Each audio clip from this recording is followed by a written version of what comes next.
Election কমিশনের কাজ হচ্ছে ইম্পার্শিয়াল চেয়ার মেনটেন করা, not to become the BJP commission but to a election commission.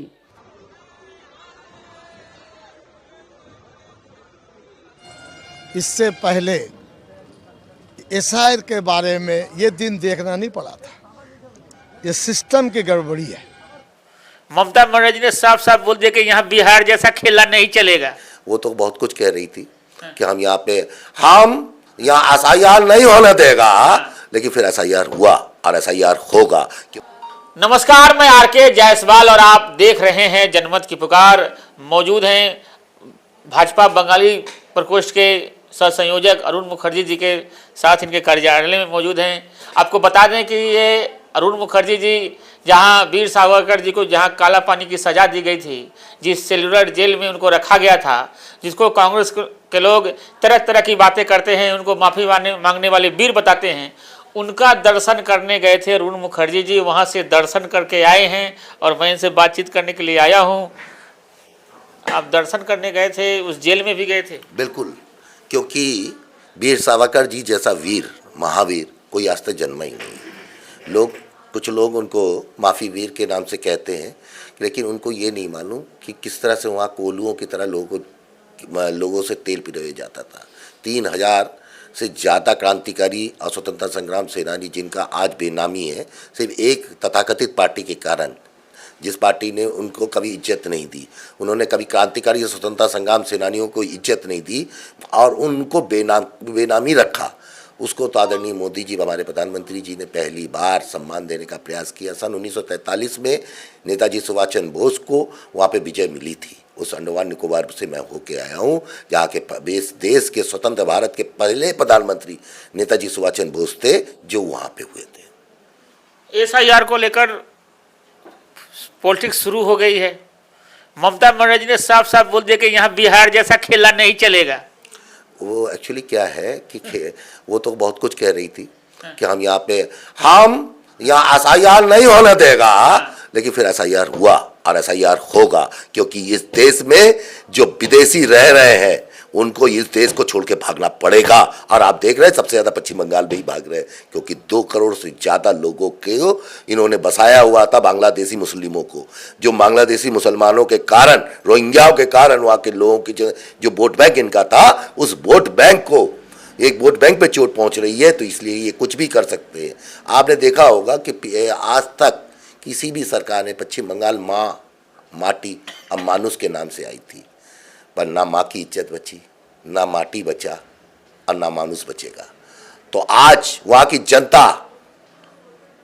एकत्र हो गई है, वहाँ की जनता परिवर्तन चाहती है। वहाँ की जनता नौकरी के नाम पे शिक्षा मंत्री के घर के बेड के नीचे और उनकी गर्लफ्रेंड के घर के बेड के नीचे जो अरबों खरबों रुपए मिले थे, उसका विरोध करती है और उसको ये मारते हैं, उनके ऊपर आंसू गैस छोड़ते हैं। उन लोगों की पीड़ा को समझने का प्रयास वहाँ की सरकार ने नहीं किया। ममता बनर्जी जिन मुद्दों पे सरकार में आई थी, वो मुद्दे ही भूल गई। और ममता बनर्जी की सरकार में ममता बनर्जी का ही नहीं सुना जाता, मैं तो यहाँ तक कहूँगा। क्या महाराज, आप तो चुनाव जब आता है, जब चुनाव का समय होता है, तो आप लोग धार्मिक वातावरण बना देते हैं, ये एसआईआर जैसे मुद्दे को छेड़ देते हैं। एसआईआर हमारा नहीं है। एसआईआर निर्वाचन आयोग का सन 2002 में हुआ था, उसके बाद स्वतः का ये प्रणाली है। लेकिन कुछ लोगों को हजम इसलिए नहीं हो रहा है क्योंकि उन्होंने चोरी की हुई थी, उनकी चोरी पकड़ी जा रही है। जैसे राहुल गांधी की पकड़ी गई थी, जैसे तेजस्वी यादव की पकड़ी गई है, तो उस तरह उनकी भी चोरियां पकड़ी जा रही। जिनकी चोरी पकड़ी जा रही उनके पेट में तो दर्द होगा ही होगा ना, क्योंकि आप भारत की जनता, भारत का जो नेतृत्व है, वो राजा नहीं है, वो सेवक है। और इस कारण से भारतीयों के मान सम्मान बढ़ाने के लिए उन्होंने, आदरणीय मोदी जी ने बहुत प्रयास किया और ये प्रयास कर रहे हैं। एक तरफ तेजस्वी यादव लगातार, जो भोजपुरी सिंगर है, जो आरजेडी के खिलाफ, जो चुनाव प्रचार में उनके खिलाफ जैसे गाना बनाने, उनके हरवाने में काम किया है, तो उन्होंने नोटिस भेजा है कई सारे कलाकारों को, भोजपुरी कलाकारों को जो भोजपुरी में गीत गाते हैं। हमारे यहाँ यूपी में एक कहावत है, किसी आई बिल्ली खंबा नोचे। तो अब तो जो हारा हुआ व्यक्ति है वो यही सभी करेगा, क्योंकि उसके बाद कुछ बचा तो है नहीं। और जब देखिए, राहुल गांधी जी हमारे स्टार प्रचारक हैं। वो जहाँ जाएंगे वहीं हम जीतेंगे, इसलिए उनको ज़्यादा से ज़्यादा चुनाव प्रचार कराना चाहिए। सारे हमारी इंडी गठबंधनों से अनुरोध है कि वो जितना राहुल गांधी का प्रचार कराएंगे उतने ही मजबूती से हम आएंगे। ये महाराज, आप तो राहुल गांधी पर ऐसा मत बोलिए। राहुल गांधी बहुत बड़े स्टार प्रचारक भी हैं। देखा नहीं, चुनाव से एक दिन पहले उन्होंने हाइड्रोजन बम फोड़ दिया था। किस तरीके से उन्होंने साफ साफ बताया कि हरियाणा में वोट चोरी से सरकार बनी है। तभी तो वो हाइड्रोजन बम ऐसा फटा कि उन्हीं को निपटा ले गया, वहां पे उनकी 5 सीटों पे आ गए। कांग्रेस खत्म हो रही है और आने वाले समय पे ऐसा ना हो कांग्रेस भारत छोड़ो का नारा ना लग जाए, क्योंकि कांग्रेस को भारत छुड़वा ना दिया जाए, ऐसी स्थिति ना बने। मैं भी नहीं चाहता, क्योंकि मुझे लग रहा है कि वो अब उनको इटली चले जाना चाहिए, अपने ननिहाल। अच्छा मुखर्जी साहब, दिल्ली में एमसीडी का बाई इलेक्शन हो रहा है। आपको भी बंगाली सीटों पर भेजा गया है कि बंगाली सीट जहां बंगाली समूह में लोग रहते हैं उनके पास आपको भेजा गया है। तो लगता है कि 8 महीने में ये जो सरकार के कार्यकाल को देखें तो इसको देखकर लोग वोट करेगी, तो वहाँ माहौल वगैरह बन रहा है या डर लगता है आप लोगों को जाने में? देखिए, 12 में 12 सीटें हम जीत रहे हैं। उसका कारण ये है कि सुशासन की नीति हमारी, और जब से भारतीय जनता पार्टी की दिल्ली में सरकार बनी है, आलोचनाओं में बहुत सारी आलोचनाएं की जा सकती है, ऐसा नहीं है। जिसका काम है आलोचना करना वो आलोचना करेगा, पर बहुत सी चीज़ें ऐसी हुई हैं जो उसने कभी भी किसी ने सोचा नहीं था। जितना ज़्यादा लोगों परेशान थे पिछले सरकारों में, उन सरकार की, उस सारी सरकारों की परेशानी लगभग से ही ख़त्म कर दी जा रही है। अब लोगों के पेट में दर्द हो रहा है क्योंकि वन सिंगल विंडो सिस्टम होने लग गया। पहले था वसूली करो, पैसा ऊपर से लेके नीचे था, वसूली बंद हो रही वो है। बात तो वसूली सब सही है, लेकिन सिलेंडर वाला मुद्दा उछल रहा है कि कहाँ है वो 2500 रुपये, कहाँ है वो जो होली दिवाली पर सिलेंडर देने की बात हुई थी। विपक्ष लगातार पूछ रहा है। कांग्रेस ने भी कल बहुत बड़ा प्रदर्शन किया है, आज भी प्रदर्शन कर रहे हैं कांग्रेस और आम आदमी पार्टी लगातार इस मुद्दे को बनाए हुए हैं। हाँ, उनके प्रदर्शन तो आप देख ही रहे हैं कि वो एक नक्सली का हिडम्बा का समर्थन करने में प्रदर्शन कर रहे हैं। ये तो दिख रहा है, क्योंकि देशद्रोहियों का के पास कोई काम तो बचा नहीं है, तो देशद्रोही होंगे ना। तो वो अब हिडम्बा का प्रचार करने लग गए कि हिडम्बा को न्याय दे रहे, जो नक्सली कमांडर थी। आप अब बताइए, कितना बड़ा दुर्भाग्य है कि प्रचार के दौरान पुलिस वालों के ऊपर मिर्ची पाउडर फेंका जाता है।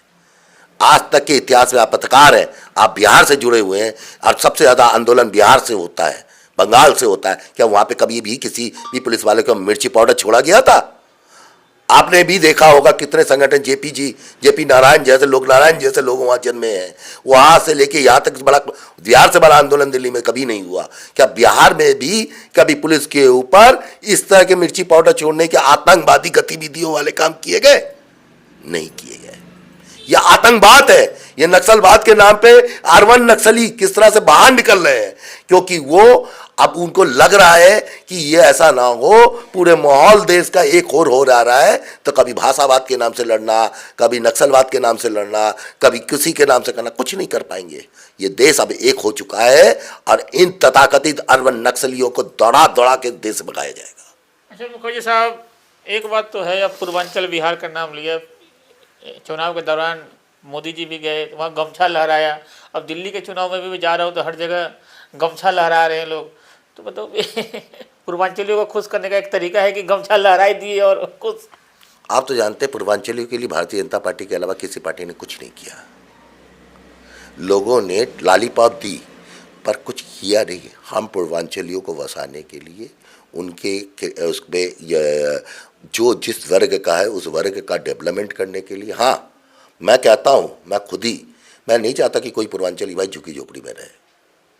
मैं चाहता हूं कि उनको इतना आत्मनिर्भर बनाया जाए कि वो बिहार से वो पलायन करने के लिए बाध्य ना हो। वो दिल्ली में है तो दिल्ली में झोपड़पट्टी में नहीं, अपने घरों में रुके। ये भारतीय जनता पार्टी की मानसिकता है, जो सबसे नीचे व्यक्ति को ही सबसे ज़्यादा मजबूत किया जाए, और ये करेगी, और भारतीय जनता पार्टी काम कर रही है। पिछले 20 सालों से एनडीए की सरकार है, वहाँ से लोग पलायन कर रहे हैं मजदूरी करने के लिए। 10,000 12,000 नौकरी के लिए सूरत जा रहे हैं, दिल्ली, पंजाब, हरियाणा, पंजाब के खेतों में मिल जाएंगे, मुंबई वगैरह हर सभी जगह। तो उनका पलायन रुकेगा क्या? तो 20 साल हो गया। देखिए एक चीज़ आप देखिए, 20 साल पहले के जो पलायन था, अब 20 साल पहले का जो जंगल राज था, उससे तो बिहार को निजात मिल गया ना। अब किसी आईएएस की अधिकारी की बीवी का रेप नहीं होता, अब किसी युवा मॉडल का पकड़ के ले जाके किसी मंत्री का लड़का सर्किट हाउस में रेप नहीं करता। ये तो फिल्मी बातें बताती फिल्मी बातें नहीं है, ये आप देखिए ना, ये रिकॉर्ड बताती है और आपके अखबार बताते हैं। आप भारतीय जब से के बाद जंगल राज खत्म करने का काम, क्या सीमा विश्वास वाली बात गलत है? आप कह सकते हो वो गलत है कि उसके नाम के उसके साथ बलात्कार नहीं हुआ था? आप ये कह सकते हैं? नहीं कह सकते ना। सीमा विश्वास के पति आईएएस अफसर थे और राज्यपाल के मुख्य सलाहकार थे। उनकी पत्नी के साथ लगभग 3 साल तक लगातार सामूहिक बलात्कार होता रहा उनके बच्चों को। क्या ये गलत है? आप कह सकते गलत है? उस जंगल राज से सुशासन की ओर हम ले गए हैं और आने वाले समय पे पूर्ण सुशासन मिलेगा बिहार की जनता को। ये तो सब मानते हैं ना कि फिल्मों वालों ने बिहार को गलत तरीके से दिखाया है और वही मानसिकता पूरे देश भर के लोगों में फैल गया है कि बिहार में डकैती, चोरी, रेप ये सब ज़्यादा होता है। अच्छा, आप एक चीज़ बताएं, आप तो पत्रकार हैं, आप ठीक है, नहीं, आप तो पत्रकार हैं, क्या आपको वहाँ पे नक्सली नहीं थे? क्या रघुवीर सेना नहीं थी? क्या लालू यादव के समय पे, मैं जो आपके सवाल पूछ रहा हूँ, रघुवीर सेना नहीं थी? थी ना? क्या सीमा विश्वास के साथ बलात्कार नहीं हुआ था? क्या उस लड़की जो मॉडल थी, जो बच्ची थी, उसको उसके साथ सर्किट हाउस में बलात्कार करके उसके और उसके बॉयफ्रेंड को जलाया नहीं गया था? क्या आप इसको अस्वीकार कर सकते हैं? नहीं कर सकते ना, क्योंकि ये सच्चाई है। बिहार को जंगल बना दिया था और उस जंगल राज से आदरणीय नीतीश कुमार जी या भारतीय जनता पार्टी की गठजोड़ सरकार ने आज तक बाहर निकाला। ये आपको मानना पड़ेगा। वहां था क्या? आज होटलें बन रहे हैं ना। वहां था क्या? जहां एयरपोर्ट बहुत छोटा हुआ करता था, मैं गया था, आज एयरपोर्ट देखिए ना, बड़ा हो गया। किसने किया? क्यों नहीं पिछले 20 सालों में 70 सालों में हो पाया था? इस 20 सालों में हुआ ना। तो वो काम भारतीय जनता पार्टी नीतीश कुमार की सरकार ने किया और जंगल राज से मुक्त कराया बिहार के। मेरे पास बहुत सारे सबूत है जिसको मैं दिखा सकता हूं कि बिहार में कैसे कैसे जंगल राज हुआ करते थे। चलो इस पर तो कभी विस्तार से बातचीत करेंगे आपको। आज इतना ही, बहुत लंबा वीडियो हो जाएगी। वीडियो को यहीं खत्म करते हैं, मिलते हैं किसी और खबरों के साथ। नमस्कार। अगर आपने हमारा अभी तक चैनल सब्सक्राइब नहीं किया है तो कृपया चैनल सब्सक्राइब कर लें, लाइक करें, शेयर करें, कमेंट करें। तो मिलते हैं फिर किसी और खबरों के साथ।